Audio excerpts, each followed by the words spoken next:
Hello friends, welcome to our channel premium GK quiz. तो आज के हम इस वीडियो में बात करेंगे बिहार से संबंधित टॉप 20 ऐसे जीके क्वेश्चंस की जो कि काफ़ी महत्वपूर्ण है बीएसएससी की दृष्टि से या बीपीएससी या बिहार में होने वाले सभी एग्ज़ाम्स के लिए। तो अगर आप वीडियो अच्छा लगे तो चैनल को सब्सक्राइब कर लें और वीडियो को लाइक करें, और इस तरह के वीडियोस पाने के लिए हमारे साथ बने रहने के लिए बेल आइकन को भी प्रेस कर लें। तो यहाँ पे पहला क्वेश्चन हम लोग देखते हैं। चंपारण सत्याग्रह के दौरान नील की खेती किस नाम से पहचानी जाती थी? ऑप्शन है 3 कठिया पद्धति, रैयतवाड़ी पद्धति, झुमकृषि या नीलकारी। तो इस सवाल का सही जवाब ऑप्शन नंबर 1 है, 3 कठिया पद्धति। इसके बारे में हम थोड़ी सी और जानकारी लेते हैं। 3 कठिया पद्धति के बारे में अगर बात करें तो इसके कुछ पॉइंट्स हैं कि नील की खेती के लिए चंपारण एक महत्वपूर्ण स्थान था।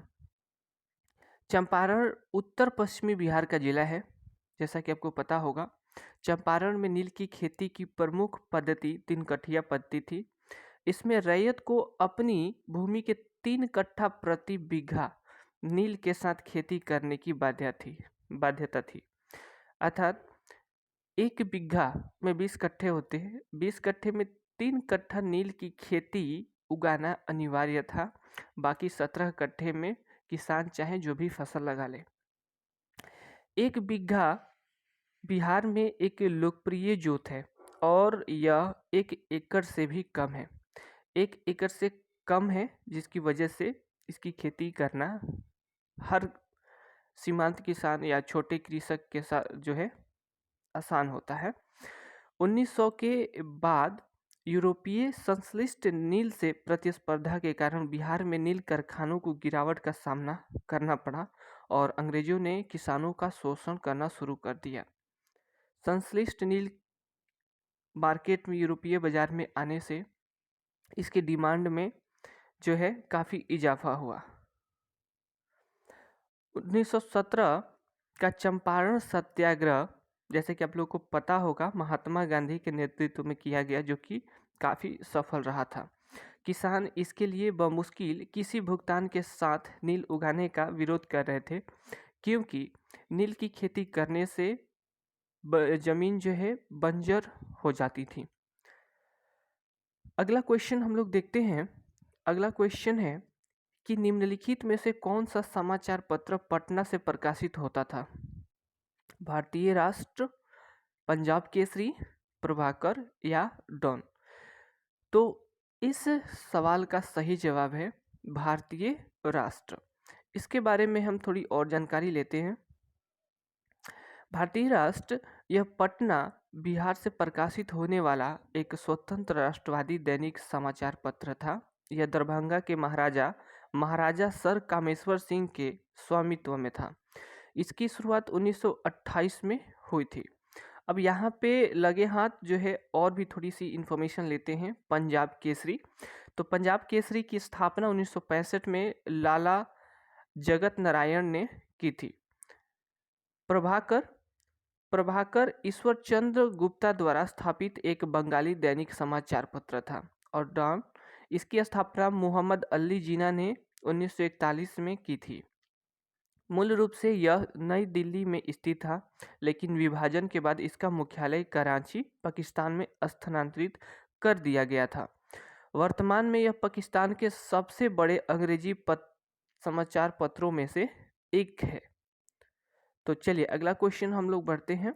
बिहार में 1857 ईस्वी के विद्रोह के प्रारंभ में पटना का कमिश्नर अर्थात आयुक्त कौन था? William Taylor, E Samuels, Lloyd and Irwin? तो आपका सही जवाब है विलियम टेलर।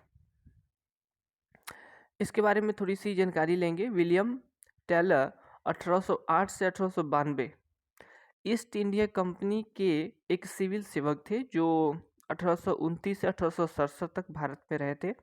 वह 1855 में पटना के कमिश्नर बने और 1857 में 1857 के सिपाही विद्रोह के दमन में शामिल हुए।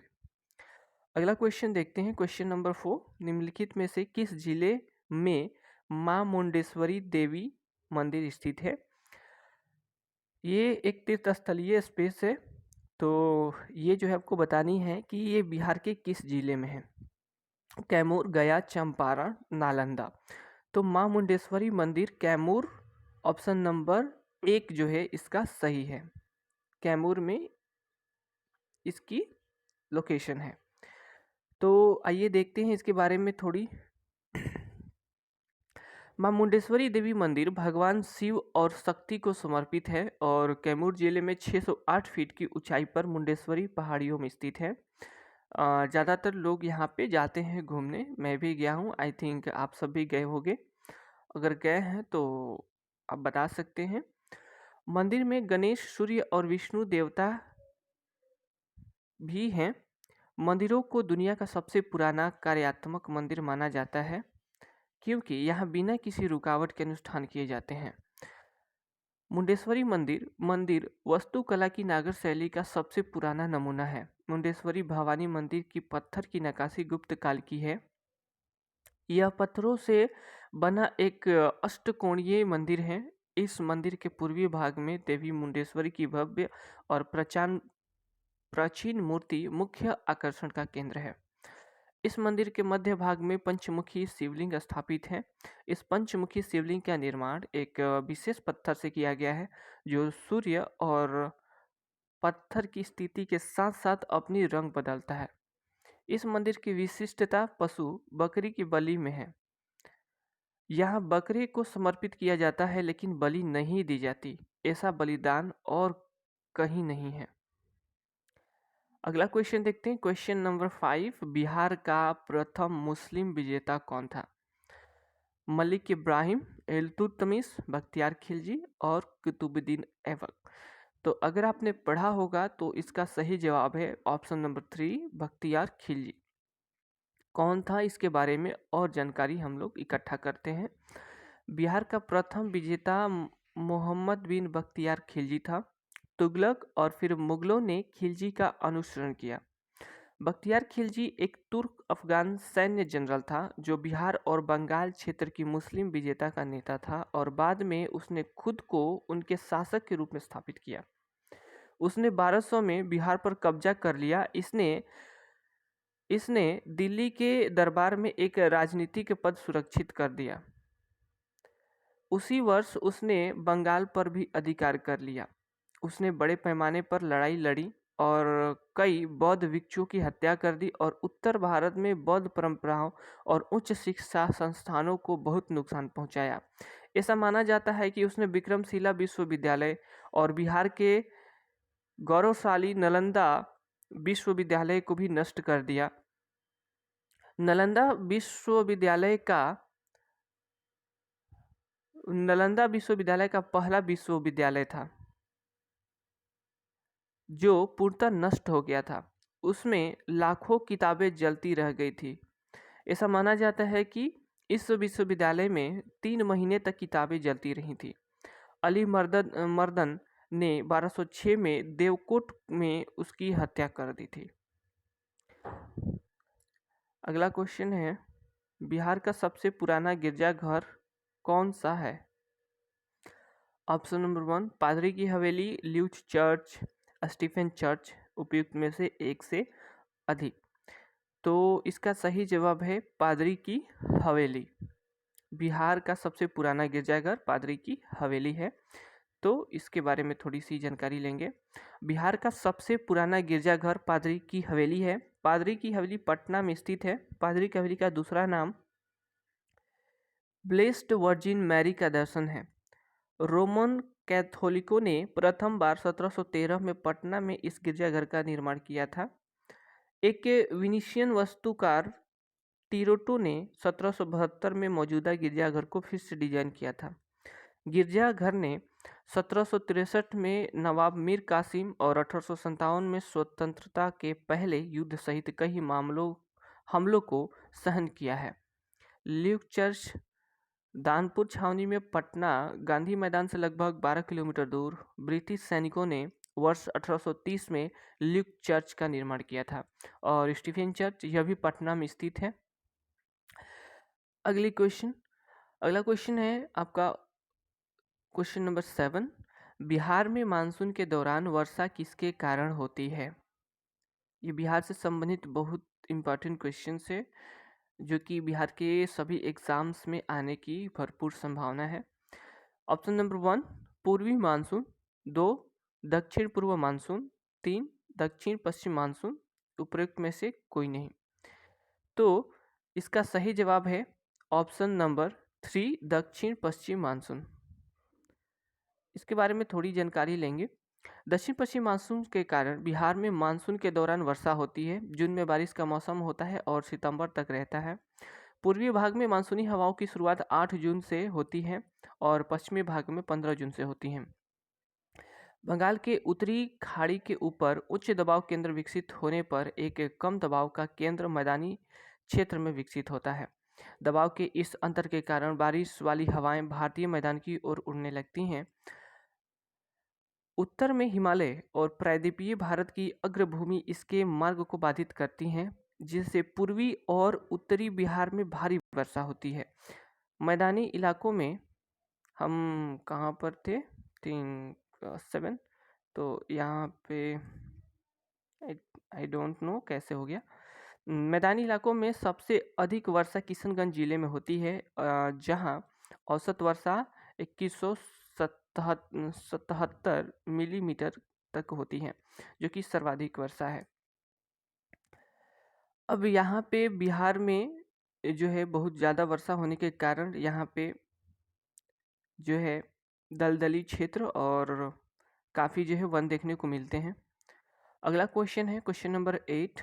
निम्नलिखित में से कौन सी बिहार राज्य की दूसरी सबसे लंबी नदी है? पहली हमें पता है कि गंगा नदी है, तो ऑप्शन में है गंगा, ठीक है। Option number 2 Bagmati, Mahananda, Godavari. तो इसका सही जवाब होगा बागमती। बागमती, इसके बारे में जानकारी लेंगे। बागमती नदी यह नेपाल में पहाड़ियों की शिवपुरी श्रेणी से निकलती है, जो अंततः भारतीय राज्य बिहार में गिरती है। यह बिहार में भारतीय क्षेत्र में सीतामढ़ी जिले के सुरवटिया गांव में ढेंग रेलवे स्टेशन से लगभग 2.5 किलोमीटर उत्तर में प्रवेश करती है। बागमती बिहार राज्य की दूसरी सबसे लंबी नदी है। इसे हिंदू और बौद्ध दोनों ही पवित्र मानते हैं। बागमती का महत्व इस बात में निहित है कि इस पवित्र नदी के किनारे हिंदुओं का अंतिम संस्कार किया जाता है और इसके किनारे पहाड़ियों में किरंतों को दफनाया जाता है। नेपाली हिंदू परंपरा के अनुसार दाह संस्कार से पहले शव को बागमती नदी में 3 बार डुबोना चाहिए ताकि पुनर्जन्म चक्र समाप्त हो सके। मुख्य शोक वाले जो अंतिम संस्कार की चिता को जलाता है, उसे दाह संस्कार के तुरंत बाद पवित्र नदी जल स्नान करना चाहिए, ऐसा जो है मान्यता है। इससे जो है जुड़ी जैसे कि गंगा, महानदा और सोन, इससे संबंधित हम कुछ और जानकारी इकट्ठा करते हैं। गंगा एशिया की एक सीमा पारिक नदी है जो भारत और बांग्लादेश से होकर बहती है। 2525 किलोमीटर नदी भारतीय राज्य उत्तराखंड में पश्चिमी हिमालय से निकलती है और दक्षिण और पूर्व में उत्तर भारत के गंगा के मैदान के माध्यम से बांग्लादेश में बहती है, जहां यह बंगाल की खाड़ी में मिलती है। यह बहाव के हिसाब से पृथ्वी की तीसरी सबसे बड़ी नदी है। गंगा नदी का ऊपरी चरण भारतीय राज्य उत्तराखंड के गढ़वाल भाग के देवप्रयाग शहर में भगीरथी और अलकनंदा नदियों के संगम पर शुरू होता है। भगीरथी को हिंदू संस्कृति और पौराणिक कथाओं में स्रोत माना जाता है। हालांकि अलकनंदा लंबी है और इसलिए हाइड्रोलॉजिकल रूप से स्रोत धारा है। महानंदा नदी एक सीमा पारिक नदी है जो भारतीय राज्य बिहार और पश्चिम बंगाल और बांग्लादेश से होकर बहती है। यह गंगा नदी की एक महत्वपूर्ण सहायक नदी है। महानंदा का उद्गम हिमालय से होता है। दार्जिलिंग जिले के कुर्सियों के पूर्व में चिमली के पास महलेदीराम हिल पर पगला झोरा जलप्रपात 2100 मीटर की ऊंचाई पर है। यह नंदा वन्यजीव अभयारण्य से होकर बहती है और सिलीगुड़ी के पास मैदानी इलाकों में उतरती है। सोन नदी मध्य भारत में स्थित एक बारहमासी नदी है। यह मध्य प्रदेश के अनूपपुर जिले में अमरकंटक पहाड़ी के पास से निकलती है और अंत में बिहार में पटना के पास गंगा नदी में मिल जाती है। सोन नदी यमुना नदी के बाद गंगा की दक्षिणी और दूसरी सबसे बड़ी सहायक नदी है। भारत का सबसे पुराना नदी पुल सोन नदी पर कोइलवर पुल आरा को पटना से जोड़ता है। कावरा खुर्द सोन नदी के तट पर एक खूबसूरत जगह है, मुख्य रूप से इसके पिकनिक स्थल के कारण।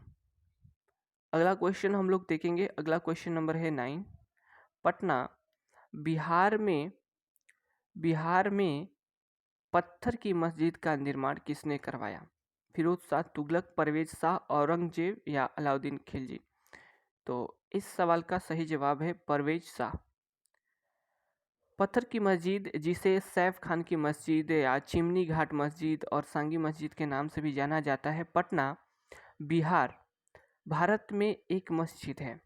इसे 1621 में मुगल बादशाह जहांगीर के बेटे परवेज शाह ने बनवाया था। मस्जिद पत्थर से बनी है, इसलिए इसका नाम पत्थर की मस्जिद पड़ा। यह सुल्तानगंज और आलमगंज के बीच अशोक राजपथ पर स्थित है।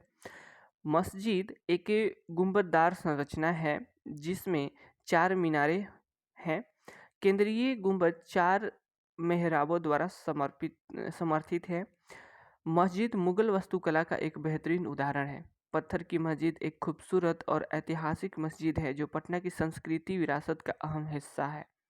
यह एक लोकप्रिय पर्यटन स्थल और मुस्लिम समुदाय के लिए पूजा स्थल है। अगला क्वेश्चन है क्वेश्चन नंबर 10। किस राज्य ने 2011 की जनगणना में सबसे कम साक्षरता दर्ज की है? ऑप्शन है बिहार, महाराष्ट्र, अरुणाचल प्रदेश और केरल। तो सही जवाब है बिहार। 2011 की जनगणना के अनुसार बिहार में साक्षरता की दर सभी राज्यों में सबसे कम यानी कि 61.8% है।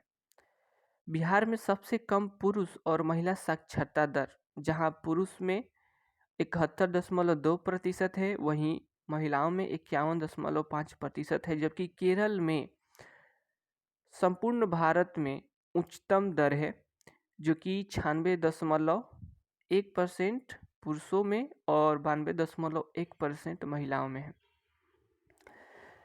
एडिशनल इन्फॉर्मेशन की तरफ हम लोग बढ़ते हैं। तथ्य है सर्वाधिक जनसंख्या घनत्व वाला राज्य 2011 की जनगणना के अनुसार जो है बिहार है। सबसे कम जनसंख्या घनत्व वाला राज्य अरुणाचल प्रदेश है। सर्वाधिक जनसंख्या वाला राज्य उत्तर प्रदेश। सबसे कम जनसंख्या वाला राज्य सिक्किम। सर्वाधिक साक्षरता दर वाला राज्य केरल। सबसे कम साक्षरता दर वाला राज्य बिहार। सर्वाधिक लिंगानुपात वाला राज्य केरल और सबसे कम लिंगानुपात वाला राज्य हरियाणा है। तो आई होप ये वीडियो ज़्यादा लंबा होगा तो इसको हम कंटिन्यू रखा जाए। आई थिंक अगर वीडियो अच्छा लगा हो तो आप ज़रूर कमेंट करें। कोशिश तो था 20 का, लेकिन कभी हेलो, चलिए कोई बात नहीं, हम इसी को कंटिन्यू करते हैं। अगला क्वेश्चन है स्वतंत्र भारत के पहले राष्ट्रपति का संबंध कहाँ से है? तो सबसे पहले सवाल है कि स्वतंत्र भारत के पहले राष्ट्रपति कौन थे? तो डॉक्टर राजेंद्र प्रसाद, जो कि बिहार जिले से थे। तो बिहार जिले नहीं, आई थिंक बिहार राज्य से थे, जो कि सारण जिले से थे। भारत के पहले राष्ट्रपति डॉक्टर राजेंद्र प्रसाद ने 1950 से 1962 तक लगातार 2 बार सेवा दी थी। महादेव सहाय के पुत्र डॉक्टर राजेंद्र प्रसाद का जन्म 3 दिसंबर 1884 को सारण हमने कह दिया। 1884 को सिवान बिहार में हुआ था। भारतीय स्वतंत्र आंदोलन का नेतृत्व उनके द्वारा किया गया था और उन्होंने संविधान सभा का नेतृत्व किया था। 1962 में उन्हें भारत रत्न से सम्मानित किया गया था। इससे संबंधित और कुछ इन्फॉर्मेशन हम लोग देखते हैं। भारत के राष्ट्रपति भारत गणराज्य के प्रमुख होते हैं राष्ट्रपति भारत की कार्यपालिका, विधायिका और न्यायपालिका का औपचारिक प्रमुख होता है और भारतीय सशस्त्र बलों का कमांडर इन चीफ भी होता है। राष्ट्रपति का चुनाव अनुपातिक प्रतिनिधित्व प्रणाली के अनुसार एकल संक्रमणीय मत और गुप्त मतदान द्वारा होता है। यह प्रणाली यह सुनिश्चित करती है कि सफल उम्मीदवार को पूर्ण बहुमत से वापस कर दिया जाता है। कोई भी व्यक्ति राष्ट्रपति के रूप में निर्वाचित के लिए तक पत्र पात्र नहीं होता है जब तक वह भारत का नागरिक है, उसने 35 वर्ष की आयु पूरी कर ली हो और लोकसभा के सदस्य के रूप में चुनाव के लिए योग्य है। एक व्यक्ति राष्ट्रपति के रूप में चुनाव के लिए पात्र नहीं होगा यदि वह भारत सरकार या किसी राज्य की सरकार या किसी भी स्थानीय या अन्य प्राधिकरण के अधीन उक्त सरकारों में से किसी के नियंत्रण में लाभ का पद धारण करता है। हम लोग अगला क्वेश्चन देखते हैं। इसमें एक और चीज़ें हैं। किसी व्यक्ति को इस अनुच्छेद को प्रयोजनों के लिए किसी भी लाभ के पद पर नहीं माना जाएगा क्योंकि वह संघ के राष्ट्रपति या उपाध्यक्ष, किसी राज्य के राज्यपाल या संघ या किसी राज्य के मंत्री के रूप में कार्य करता है। चलिए अगला क्वेश्चन हम लोग देखते हैं। अगला क्वेश्चन है, भारत में जल अपवाह तंत्र किस प्रकार का है? तो जल अपवाह तंत्र के यहाँ पे ऑप्शन दिए गए हैं। कंटकीय प्रतिरूप, जालीदार प्रतिरूप, अरीय प्रतिरूप या उपरोक्त में से कोई नहीं। तो बिहार में जो जल अपवाह तंत्र है वो जालीदार प्रतिरूप है। यहाँ पे नदियों की जो जालें हैं वो काफ़ी विस्तृत हैं और इस कारण जो है बिहार का जीडीपी रेट जो है अन्य सभी राज्यों से काफ़ी ज़्यादा है। बिहार का जल अपवाह प्रतिरूप अपनी भौतिक स्थिति के कारण जालीनुमा और ध्रुमाकृतिक है। जालीनुमा अपवाह क्या होता है? तो एक आयताकार प्रतिरूप है जिसमें दो कोणों पर संरचनात्मक नियंत्रण के सेट होते हैं। एक जालीनुमा प्रतिरूप में नदी एक जाल जैसी प्रणाली बनाती है और सहायक नदियां लगभग एक दूसरे के समानांतर बहती हैं। सिंहभूम के पुराने मुड़े हुए पहाड़, छोटा नागपुर पठार में जालीनुमा प्रतिरूप का जल प्रवाह तंत्र है। और ये प्रतिरूप यह एक ऐसा ढांचा है जिसमें एक केंद्रीय बिंदु से दूर बहने वाली नदियां बहती हैं जो पहिए के आरा के अनुरूप होती है।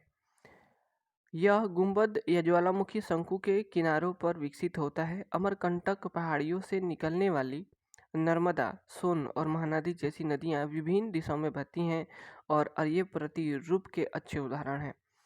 यह प्रतिरूप गिरनार पहाड़ियों जिसमें कठियावाड़ गुजरात और असम के मिकिर पहाड़ियों में भी पाया जाता है। कंटकीय प्रतिरूप यह जल प्रवाह तंत्र एक प्रतिरूप जिसमें मुख्य नदी के साथ एक सहायक नदी का संगम होता है जिसमें असंगत जंक्शन कहते हैं जिसे असंगत जंक्शन कहते हैं। यह प्रतिरूप मुख्य नदी के कब्जे का नतीजा है जो इसके प्रवाह की दिशा को पूरी तरह से उलट देता है, जबकि सहायक नदियां पूर्व प्रवाह की दिशा में इंगित करती हैं।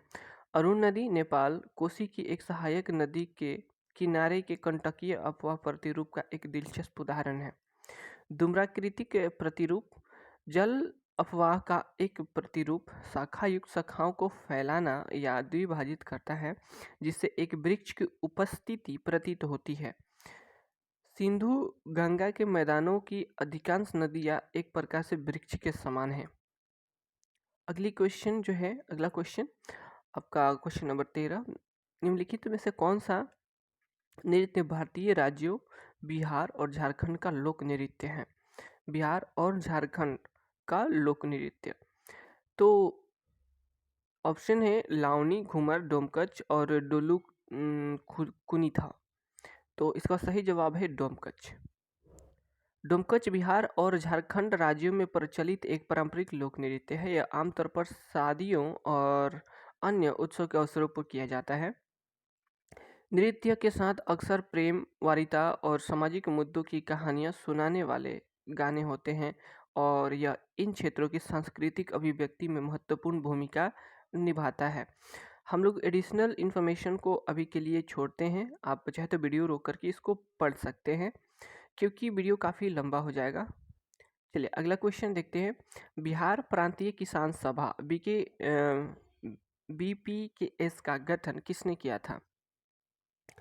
ऑप्शन है सहजानंद सरस्वती, श्री कृष्ण सिन्हा, राजेंद्र प्रसाद, अनुग्रह नारायण सिन्हा।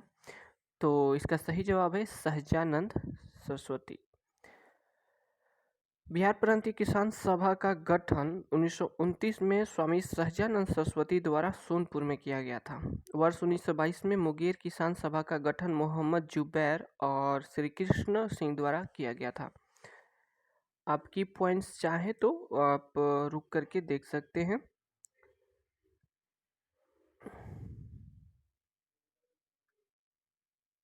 जो कि इस तरह से हैं, काफ़ी जो है एडिशनल में काफ़ी बढ़िया है। श्री कृष्ण सिन्हा जो कि बिहार के पहले मुख्यमंत्री भी थे, जिनका कार्यकाल 1946 से 61 तक रहा है। बिहार केसरी के नाम से जाने जाते थे। और यहाँ पे कुछ स्पीच हैं जिनको देख लिया जाए तो बेहतर है। 1922 पहली बार किसान सभा का गठन मुंगेर में मोहम्मद जुबैर और श्री कृष्ण द्वारा किया गया था। 1929 बिहार प्रांतीय किसान सभा का गठन सोनपुर में किया गया, ये भी हमने पढ़ लिया। 1936 काफ़ी इंपॉर्टेंट डेट है। अखिल भारतीय किसान सभा का गठन लखनऊ में किया गया। NG रंगा अखिल भारतीय किसान सभा के सचिव थे। स्वामी सहजानंद सरस्वती को इसके अध्यक्ष के रूप में नियुक्त किया गया था और डॉक्टर राजेंद्र प्रसाद के नेतृत्व में किसानों की स्थिति का अध्ययन करने के लिए एक समिति का भी गठन किया गया था। चलिए अगला क्वेश्चन देखते हैं। क्वेश्चन नंबर 15, किस नृत्य को अहिराई नृत्य भी कहा जाता है? ऑप्शन है 1 बिरहा, 2 दादर, कलसा या मटकी। तो इसका सही जवाब है ऑप्शन नंबर 1 बिरहा। बिरहा नृत्य मुख्य रूप से अहिर लोगों द्वारा यानी कि यादव लोगों द्वारा किया जाता है, तो इसे अहिराई कहा जाता है। इस तरह वह इस नृत्य को करने वाली जाति के नाम से भी जाना जाता है। आमतौर पर बिरहा में पुरुष नृत्य करते हैं।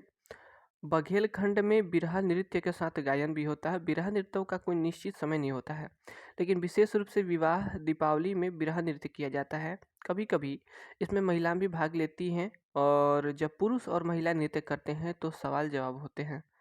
मुख्य नर्तक बघेली शैली में दोहों की तरह लंबे छंदों के साथ बिरहा की 2 पंक्तियों को गाता है और दोहे के अंत में नृत्य तीव्र गति से चलता है। गीत में सवाल जवाब होते हैं। यह सिलसिला महिला पुरुषों के बीच चलता रहता है। बघेलखंड में बिरहा नृत्य अहिर, तेली, गडरिया, बाड़ी जातियों में प्रचलित है। अगला क्वेश्चन है, प्रथम बौद्ध संगति का आयोजन कहाँ हुआ था? जो कि बहुत ही ज़्यादा इम्पॉर्टेंट क्वेश्चन है, जिसका सही जो है जवाब तो ऐसे एक होगा। ऑप्शंस को भी देख लेते हैं। राजगिरी, अमरावती, कनगनहली, पाटलिपुत्रा। तो जैसा कि कहा कि प्रथम बौद्ध संगति का आयोजन जो है राजगिरी में हुआ था। तो राजगिरी में 1883 ईसा पूर्व में हुआ था। राजगिरी में सट्टापन्नी गुफाओं में प्रथम बौद्ध संगति का आयोजन किया गया था। इस समय आयोजित करता राजा अजातशत्रु थे। प्रथम बौद्ध संगति की अध्यक्षता भिक्षु महाकश्यप ने की थी। प्रथम बौद्ध संगति का उद्देश्य क्या था? तो बुद्ध की शिक्षाओं, सुत्त और भिक्षु विनय के लिए मठवासी अनुशासन और दिशा निर्देशों को संरक्षित करना था। यह बुद्ध की मृत्यु के बाद आयोजित किया गया था। साधु के आनंद और उपली द्वारा क्रमशः सुत्त और विनय पिटक का पाठ किया गया।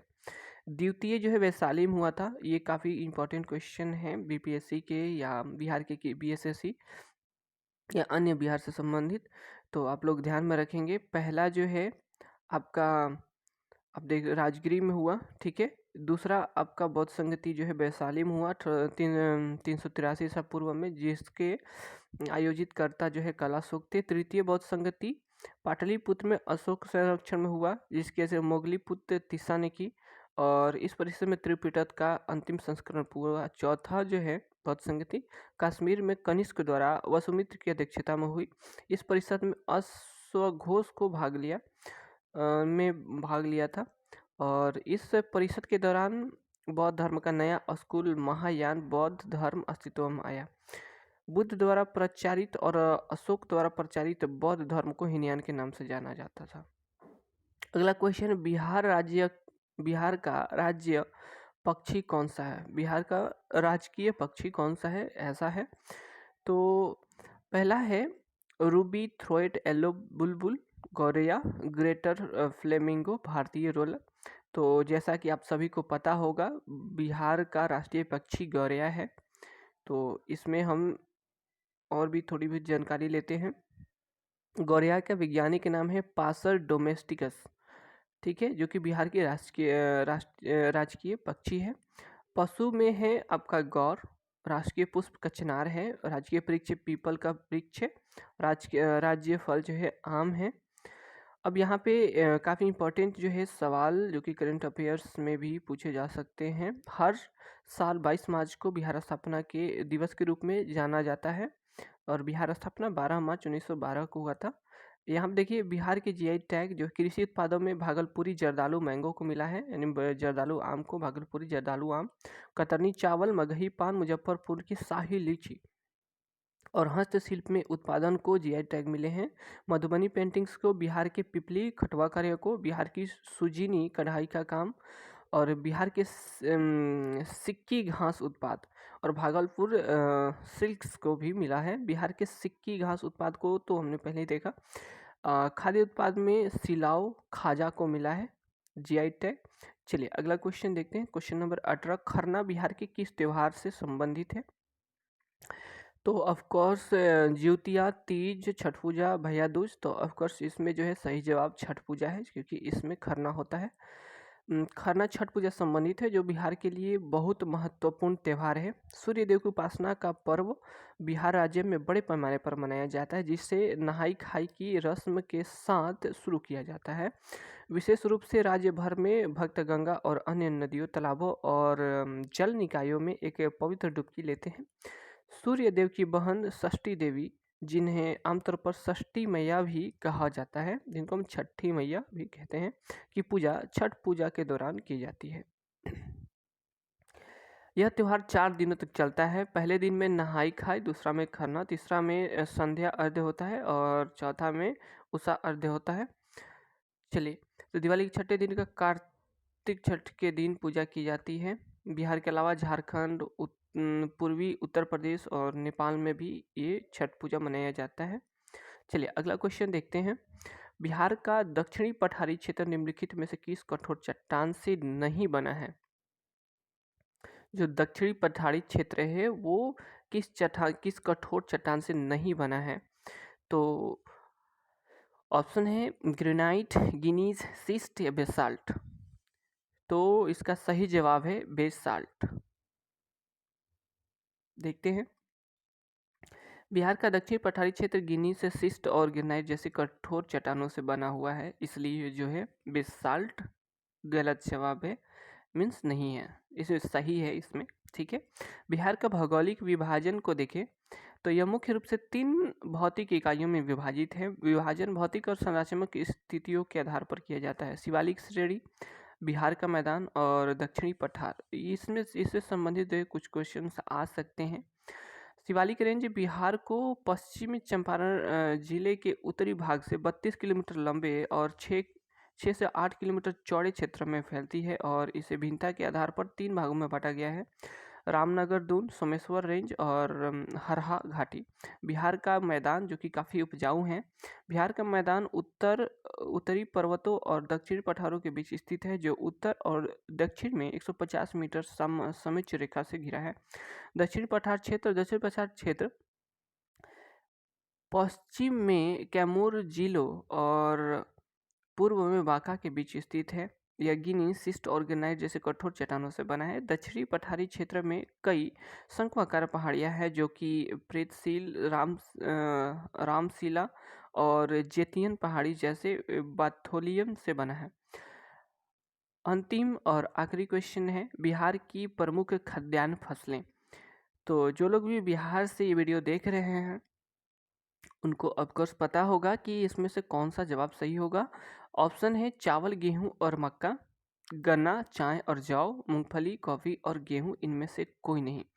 तो इस सवाल का जवाब हम आपसे एम, पाना चाहते हैं।